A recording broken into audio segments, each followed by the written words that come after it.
EG Explainer 12 presenting.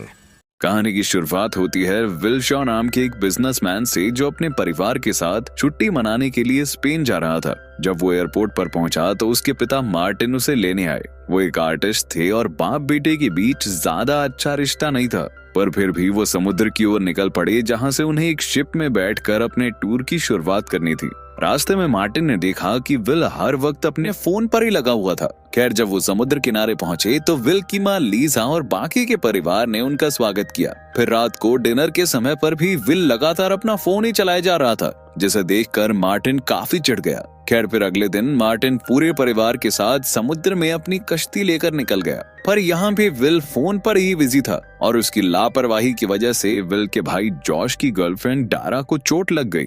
तभी Martin ने गुस्से में आकर विल का फोन समुद्र में फेंक दिया।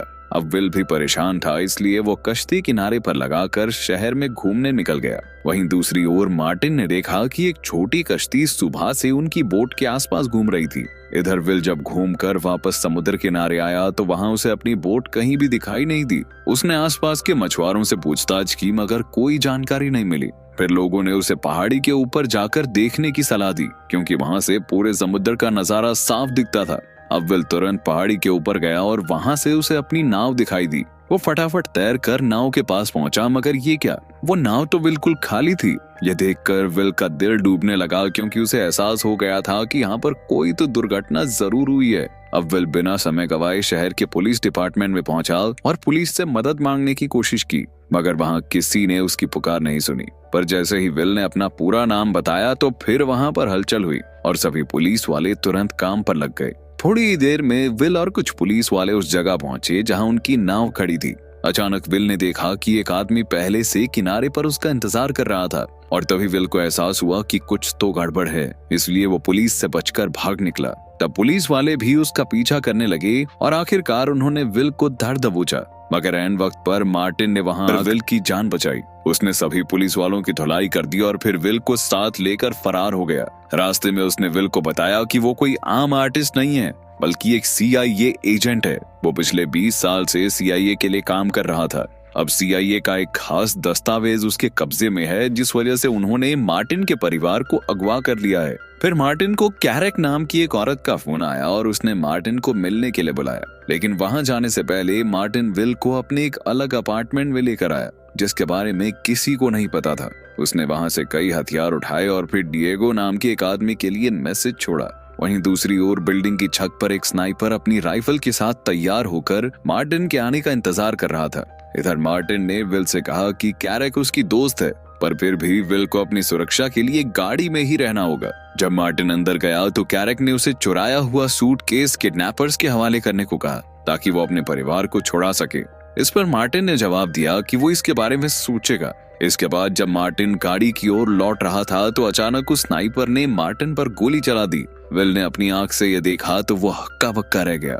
उसने तुरंत अपने पिता को उठाया, पर फिर उस पर भी गोलियां चलने लगी। इसलिए उसने मार्टिन का फोन और हथियार निकाले और तुरंत पास ही किसी जगह पर छुप गया। तभी फोन बजा और विल ने फोन उठाया, जिस पर वो किडनैपर्स उसके पिता को टॉम नाम से बुला रहे थे। पर अब उनके पास ये सब सोचने का वक्त नहीं था, क्योंकि पुलिस चारों ओर से उन पर गोलियां बरसा रही थी। इसी गोलीबारी में स्नाइपर ने एक पुलिस वाले की हत्या भी कर दी और पुलिस वालों को लगा कि ये विल का काम है। खैर, अब विल जैसे तैसे एक वॉशरूम में घुसा और खुद को शांत करके आगे के प्लान के बारे में सोचने लगा। इसके बाद वो सीधा एम्बेसी से मदद मांगने पहुंचा, पर वहां के स्पेशल एजेंट से बात करने के बाद भी कोई फायदा नहीं हुआ। असल में एम्बेसी के पास मार्टिन शॉ नाम के एजेंट का कोई रिकॉर्ड नहीं था, बल्कि उन्होंने तो विल से ही कहा कि उस पर पुलिस वाले की हत्या का आरोप है और वो उसकी मदद के लिए उसे बस एक वकील दे सकते हैं। तभी विल को बताया गया कि नीचे उससे कोई मिलने आया है। नीचे जाकर विल ने देखा कि उसके पिता की दोस्त कैरेक उसका इंतजार कर रही थी। उसने विल को उसके बचपन की ऐसी ऐसी बातें बताई जो सिर्फ मार्टिन के किसी खास दोस्त को ही पता हो सकती थी।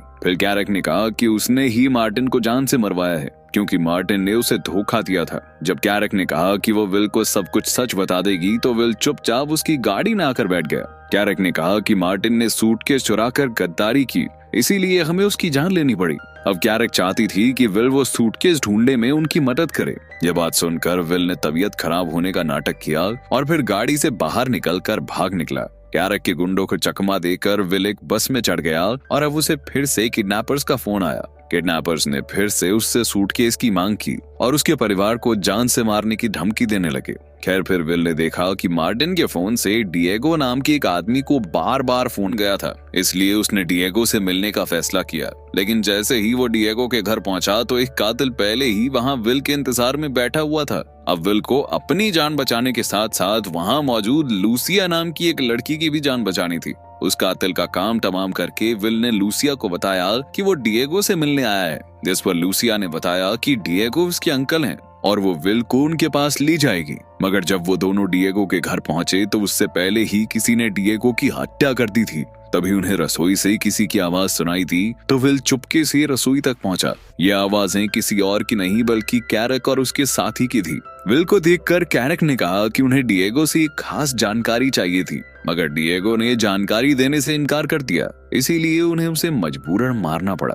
ये सुनकर लूसिया ने उन पर हमला कर दिया और विल तुरंत लूसिया को लेकर छत की ओर भागा। यहाँ से वो तारों के जरिए नीचे आ गिरे और फिर लूसिया विल को एक स्कूटर पर बैठाकर भाग निकली। इधर कैरक अब भी विल को मारना चाहती थी क्योंकि वो मार्टिन की मौत का इकलौता चश्मदीद गवाह था। कुछ देर बाद विल की तबीयत बिगड़ी तो लूसिया ने देखा कि उसे तो गोली लगी थी, इसीलिए वो तुरंत उसे अपनी एक सहेली के यहाँ ले गई। जल्द ही विल बेहोश हो गया और लूसिया ने अपनी सहेली के साथ उसका इलाज किया। बाद में जब विल को होश आया तो लूसिया ने उससे पूछा कि आखिर ये सब चल क्या रहा है। फिर जब उसने विल के पिता की तस्वीर देखी तो उसने कहा कि वो टॉम को जानती है।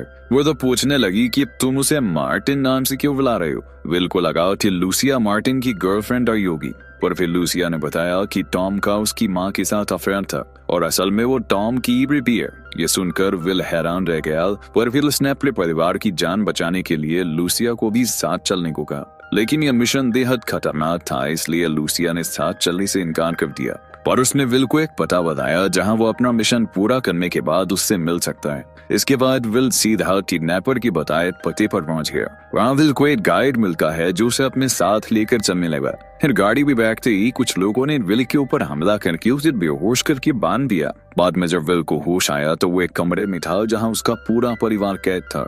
फिर किडनैपर ने उसे बताया कि मार्टिन के पास एक सूटकेस था जो कि CIA को चाहिए था। लेकिन फिर मार्टिन को लगा कि CIA के अंदर कुछ ऐसे गद्दार लोग हैं जो इस सूटकेस का गलत इस्तेमाल करके पूरी दुनिया में तबाही मचा सकते हैं, इसलिए उसने यह सूटकेस अपने पास रखा। पर अब उसकी भी हत्या हो गई और फाइनली ये सूटकेस कैरक के कब्जे में था। इसके बाद किडनैपर ने कहा कि वो विल के परिवार को तभी रिहा करेगा जब विल उसे वो सूटकेस ला कर दे।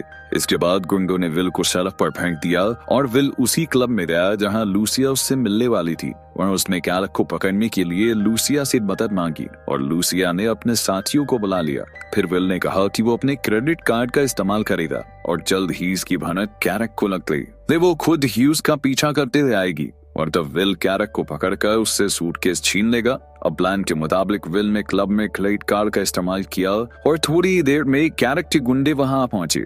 उन्होंने विल और उसके साथियों पर हमला कर दिया, पर विल की टीम भी कोई कम नहीं थी। जल्द ही उन्होंने कैरक के खास गुंडों को दर दबोचा। बाद में उन्होंने इस गुंडे पर खूब अत्याचार करके कैरक की जानकारी निकलवाने की कोशिश की, लेकिन उसने अपना मुंह नहीं खोला। तब विल समझ गया कि इसे पीटने से कुछ नहीं होगा। उसने बाहर आकर अपनी टीम से इस गुंडे को रिहा करने को कह दिया। वो जानता था कि रिहा होते ही वो सबसे पहले कैरक के पास ही आएगा, और हुआ भी बिल्कुल ऐसा ही।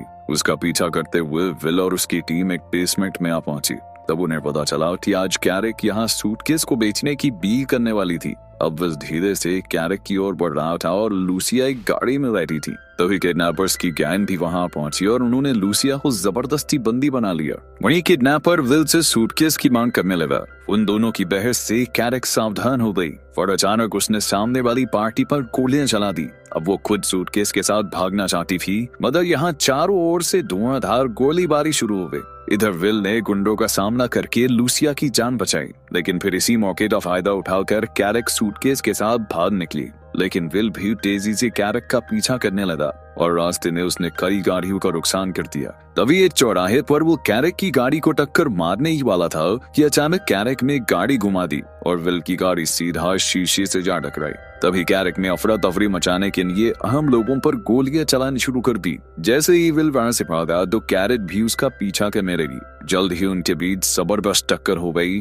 और विल की गाड़ी सड़क पर पलट गई। विल को जख्मी हालत में देखकर कैरक जोर जोर से हंसने लगी। उसने कहा कि अब वो सूटकेस छीन कर अपने परिवार की जान कभी नहीं बचा पाएगा। लेकिन अचानक पीछे से कैरक को किसी ने गोली मार दी और तब विल ने देखा कि किडनैपर के गुंडे यहाँ पहुंचे थे। उन्होंने कैरक को जान से मारकर सूटकेस चुरा लिया और फिर किडनैपर खुद विल को उसके परिवार के पास ले गया। रास्ते में उसने देखा कि मार्टिन बहुत ही बहादुर और शातिर एजेंट था और आज उसे विल पर भी नाज होगा। आखिरकार विल ने अपने परिवार को आजाद जो करवाया था। बाद में हॉस्पिटल के बाहर एक एजेंट ने उसे कुछ कागजात देकर कहा कि वो CIA में एजेंट बनकर अपने पिता की जगह ले सकता है, पर विल ने इससे इनकार कर दिया। फिर विल ने पूछा कि आखिर उस सूटकेस में ऐसा क्या था, पर किसी ने भी उसे सच नहीं बताया। खैर बाद में विल ने अपने भाई और माँ को लूसिया से मिलवाया। आखिरकार सबने उसे अपना लिया और अपने परिवार का हिस्सा बना दिया।